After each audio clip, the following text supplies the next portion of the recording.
My fiancée said, "I think I need to experience life more." I nodded and told her to follow that feeling. I canceled the wedding plans, redirected my energy into my future, and eventually, she learned freedom sometimes comes with unexpected silence. "I think I need to experience life more."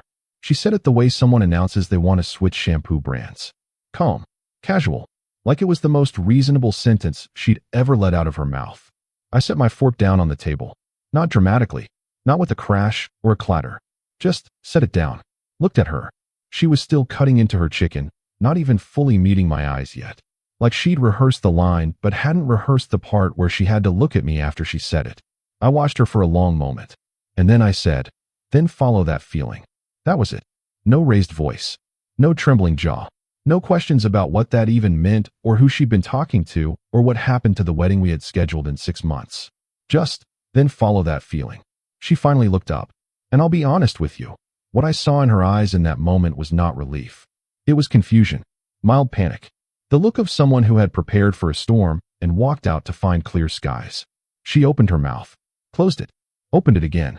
I just mean, I don't want to feel like I missed out on things. Okay, I said. I'm not saying I want to break up. Okay. I think I need some time to figure out what I want. I picked up my fork again. Continued eating. I understand. I told her. Are you not going to say anything? I looked at her across the table. The candle she'd lit earlier was still flickering between us. The dinner she'd made was getting cold. The wine I'd poured sat mostly untouched. You said what you needed to say, I told her. And I'm telling you, follow that feeling. I meant it. Every word. Hey viewers, before we move on to the video, please make sure to subscribe to the channel and hit the like button if you want to see more stories like this. Let me back up for just a second, because you need a little context to understand why I wasn't throwing plates. I was 29 at the time. She was 27. We'd been together for 4 years. Engaged for the last 14 months of that. I proposed on a Tuesday morning, just the two of us, on a hiking trail she'd mentioned wanting to try. No fancy setup. No rented viewpoint. Just us, the ring, and the sound of wind through the trees. She said yes before I finished the sentence. That's the context. That's the backdrop to the dinner where she told me she needed to experience life more. For years. 14 months engaged. A venue deposit already paid. Invitations already in design. Her dress already picked out. And she needed to experience life more. I want to be clear about something. I didn't react the way I did that night because I didn't care. I reacted the way I did because I cared too much to humiliate myself. There's a version of me that throws the whole dinner table into chaos. There's a version of me that demands names, demands explanations, demands to know who put this idea in her head. There's a version of me that cries, that begs, that says, what did I do wrong? Tell me what I did wrong, and I'll fix it. I knew all those versions. I'd played them out in my head in the 30 seconds it took me to set my fork down and look at her. And I realized something in those 30 seconds. Something that felt like ice water moving quietly through my chest. If she was sitting across from me saying this, then some part of her had already decided. You don't say, I think I need to experience life more, to someone you want to fight for your future with. You say that when you've already half left and you're looking for permission to finish walking out the door.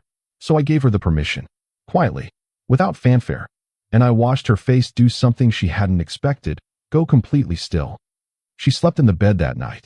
I slept in the bed too. We lay on our respective sides like two people who had silently agreed to a temporary ceasefire. She didn't reach for me.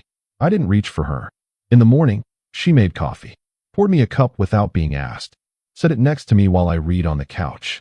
I said thank you. She sat down on the chair across the room. Not next to me. Across from me. Like we'd shifted into a new arrangement without anyone signing anything yet. I still love you, she said. I looked up from my book. I know. I feel like I haven't done enough. Done enough of what? I asked. And I asked it honestly. Not as a trap. Not as a trick question. Genuinely, done enough of what? She struggled with the answer. Her hands wrapped around her mug. I don't know, she finally admitted. Lived, I guess. I nodded slowly. Okay, I said. And I went back to my book. She sat there for a while. I think part of her wanted me to argue. To say, we've traveled, we've built something, we've laughed, we've fought, we've made up, we've planned a whole life together, that is living. But I didn't say that. Because I realized something sitting on that couch that morning. You can't argue someone into wanting you. You can't make someone see the value of what they have by explaining it to them. If she couldn't see it, me listing it wouldn't help. It would just make me sound desperate. And I refused to be desperate. 2 days later, I called the venue. The woman on the phone was pleasant. I told her I needed to cancel our booking. She asked if we'd like to reschedule instead. I told her no. She asked for a moment to pull up our file. I sat in my car in the parking garage at work, the phone to my ear, watching the concrete pillar in front of me. She came back and told me about the cancellation policy. I'd lose a portion of the deposit. I told her that was fine. She asked if everything was okay. I said yes. I thanked her. I ended the call. Then I sat in that car for about 4 minutes. Not crying. Not spiraling. Just sitting. Then I went upstairs to my office and I did my job. I didn't tell Nora I'd canceled the venue. Not yet. There were other calls to make first. The caterer. The photographer we'd both loved when we met her. The florist Nora had been so excited about. I made each call. I was polite. I was calm. I lost money on most of them. I didn't care. Because the alternative, leaving all of it booked, all of it hanging in the air, waiting for Nora to come back to me or not come back, felt worse. Felt like being a man who builds a house in a flood zone and then stands there watching the water rise, hoping the house stays dry. I didn't want to hope like that. Hope is only healthy when there's something solid under your feet. I didn't have solid ground anymore. I had a woman who was sitting in a chair across the room from me instead of next to me, telling me she hadn't done enough living. So I canceled the wedding. I have a friend named Qley. We've known each other since we were kids. He's the kind of friend who doesn't give you advice unless you ask for it. I asked. We were at a bar, not a fancy one, just a neighborhood place with good fries and bad lighting. I told him everything. The dinner. The words she used. My response. The calls I'd been making. He listened. Ate about 12 fries. Then he said, "You sure about this?" "Which part?" I asked. "All of it," he said. "No," I told him honestly. "But I'm doing it anyway." He nodded. "For what it's worth," he said, "I don't think you're wrong." "Did you ever see something coming?" I asked. He looked at me. "I mean with her," I said. "Before any of this." He took a long sip of his drink. "I saw that she liked when other people paid attention to her," he said carefully. "More than most people do." I sat with that. "You should have said something," I told him. "Would you have listened?" I thought about that honestly. "No," I said. He shrugged. "That's why I didn't say anything." She asked me 2 weeks after the dinner if I'd thought more about what she said. We were still living in the same apartment, still sharing the same space, still saying good morning to each other. But it was quiet in a way our apartment had never been quiet before. She asked me sitting on the kitchen counter, her feet dangling, watching me make dinner. I told her yes. I thought about it. "And," she said, "I think you should take the time you need," I said. She was quiet for a moment. "What does that mean for us?" I looked at her. "What do you want it to mean?" I asked. She made a frustrated sound. "You keep doing that," she said. "Doing what?" "Turning everything back to me." "Because it's your decision," I said. "You're the one who said they need more." "But what do you want?" And here's where I surprised myself. Because I'd thought about this too. In the car. In my office. At 2 in the morning lying on my side of the bed. And I'd arrived at an answer that felt brutally honest. "I want someone who's certain about me," I said. "That's it. Not mostly certain. Not certain for now, but maybe not later. Certain. And right now, you're telling me you're not that.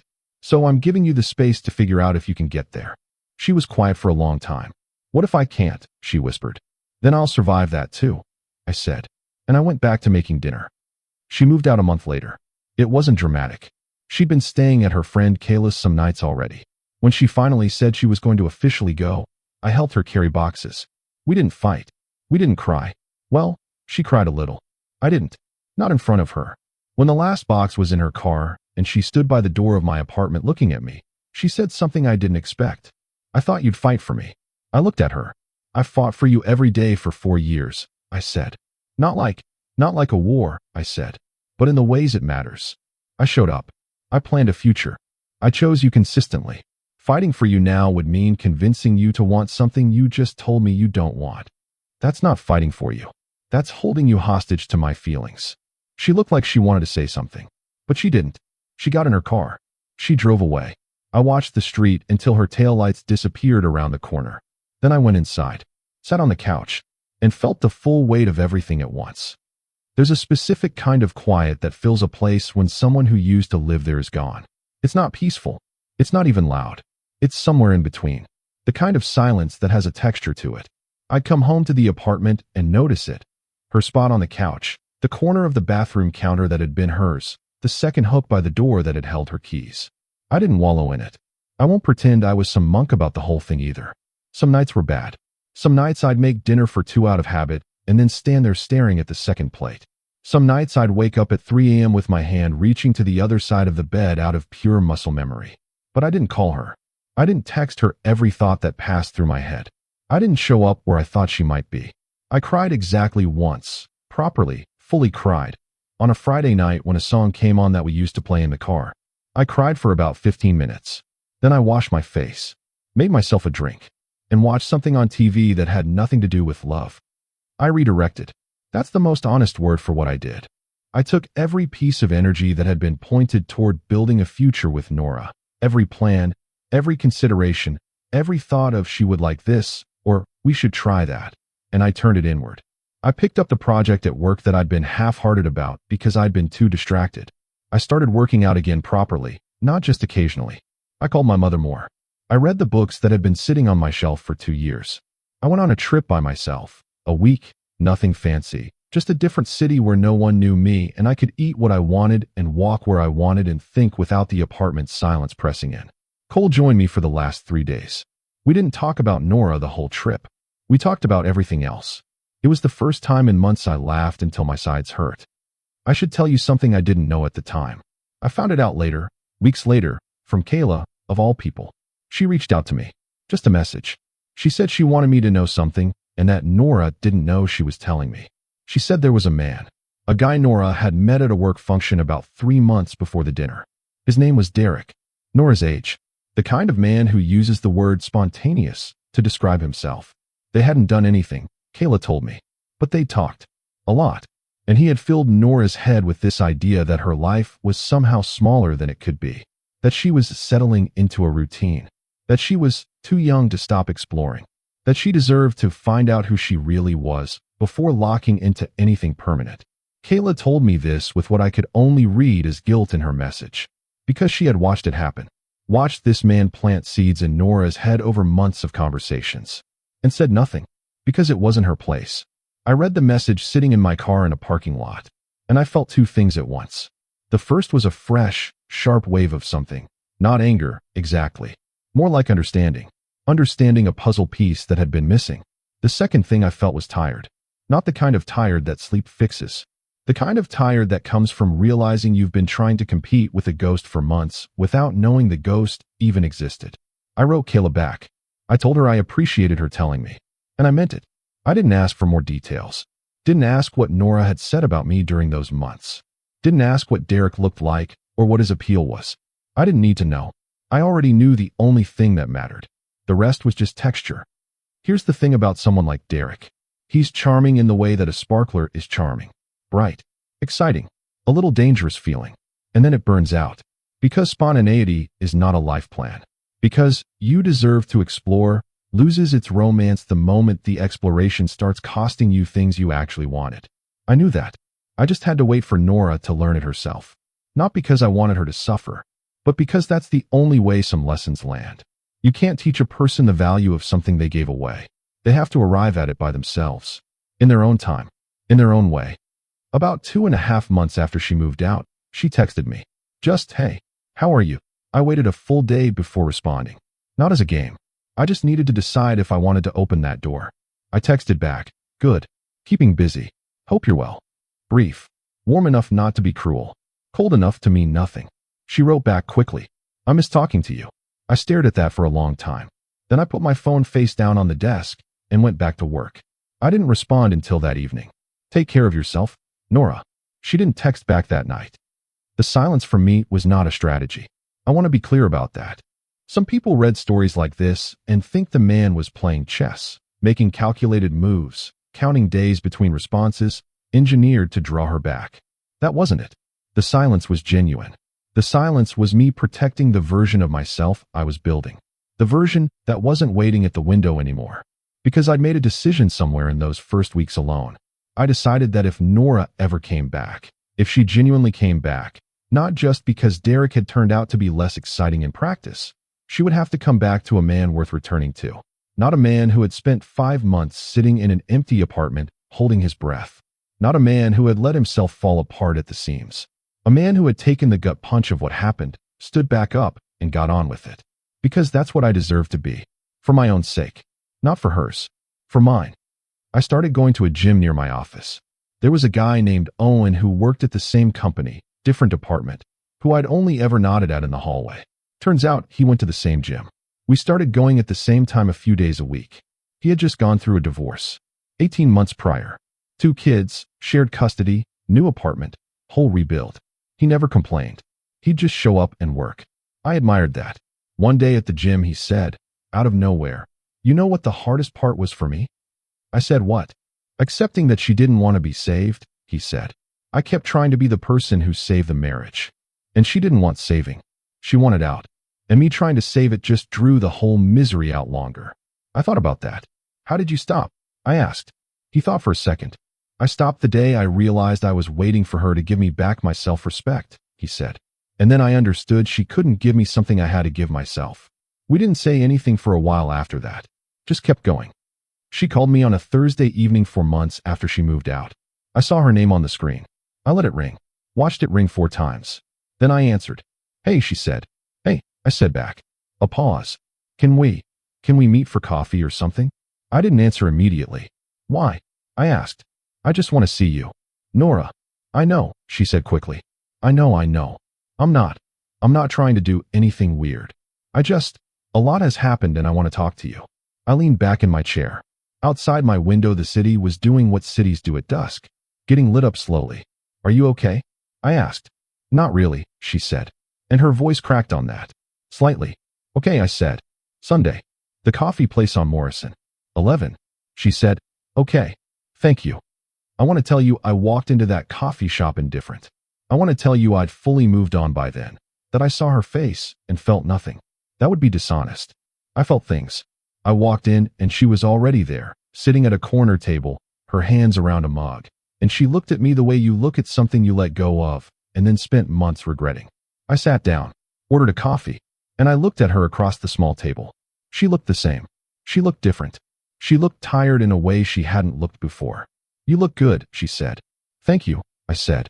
A pause. "You don't have to say anything about how I look," she said. "I know." "How are you actually?" she asked. "Better than I expected to be," I told her. She nodded.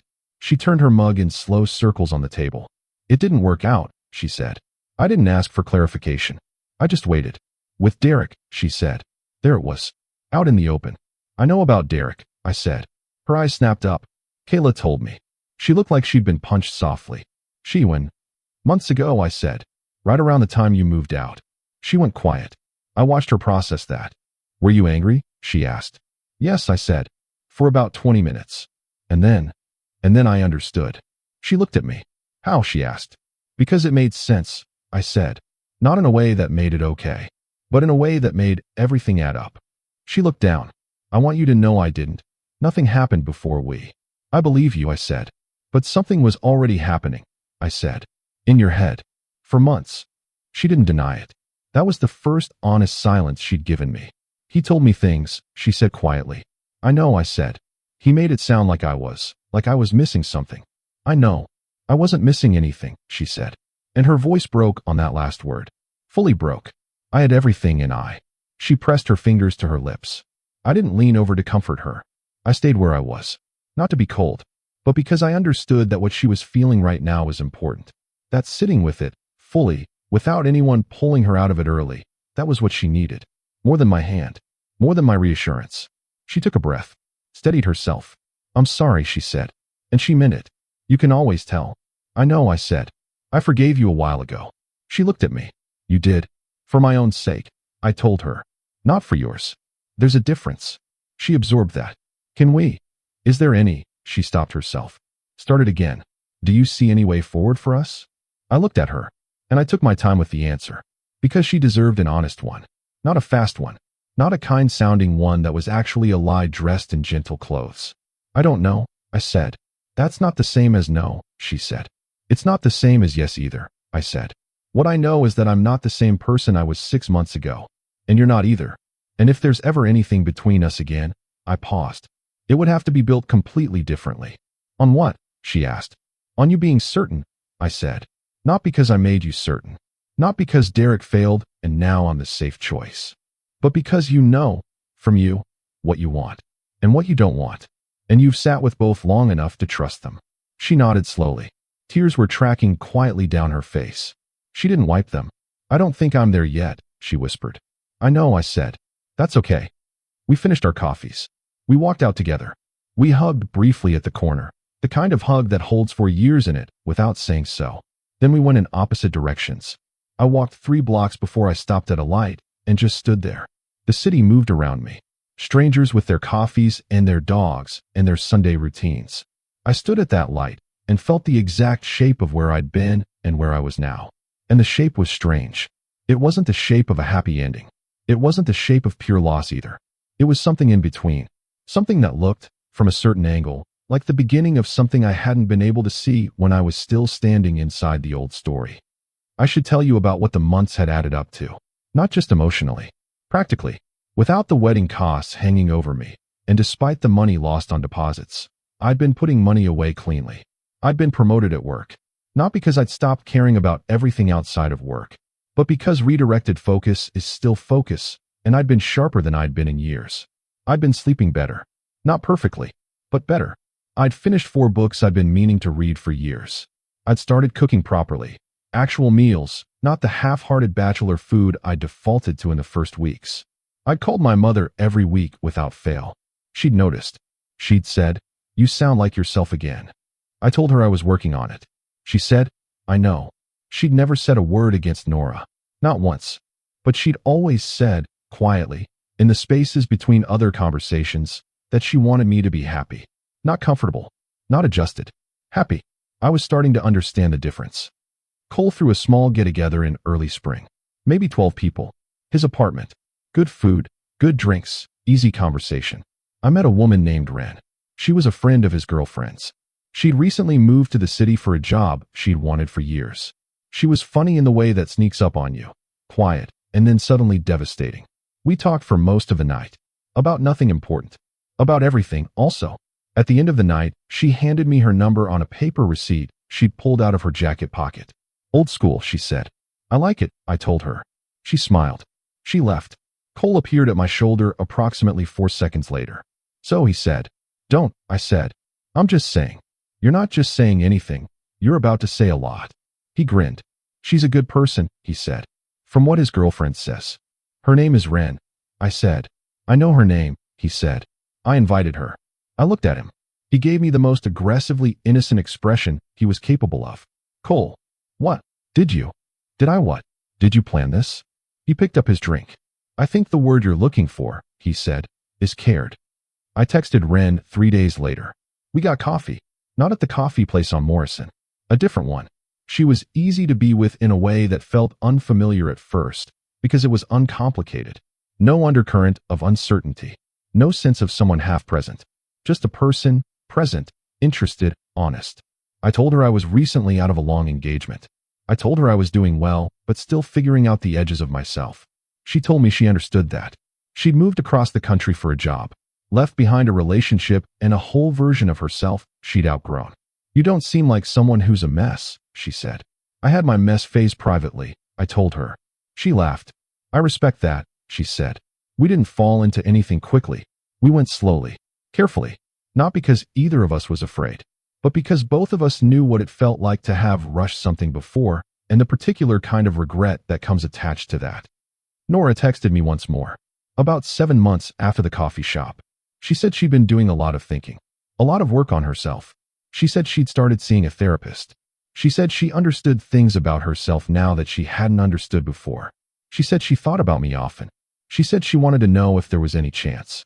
I sat with the message for a long time. Longer than any message deserved. But I owed it to both of us to be honest. I wrote back. I told her I was glad she'd done that work. I told her I meant that. I told her that I'd done some work of my own, and that I was in a different place now. A genuinely different place, not a defensive one, not a guarded one. A different place. I told her I hoped she kept going. I told her the version of her that knew herself and chose her people clearly. That version was going to be extraordinary. I told her I wished her well. She didn't write back that night. She wrote back 3 days later. Just, thank you. Take care of yourself. And that was the last message. There's a thing people do when a relationship ends badly. They want to assign a villain. Someone has to be the monster. Someone has to be completely wrong. And I understand that impulse. It's cleaner.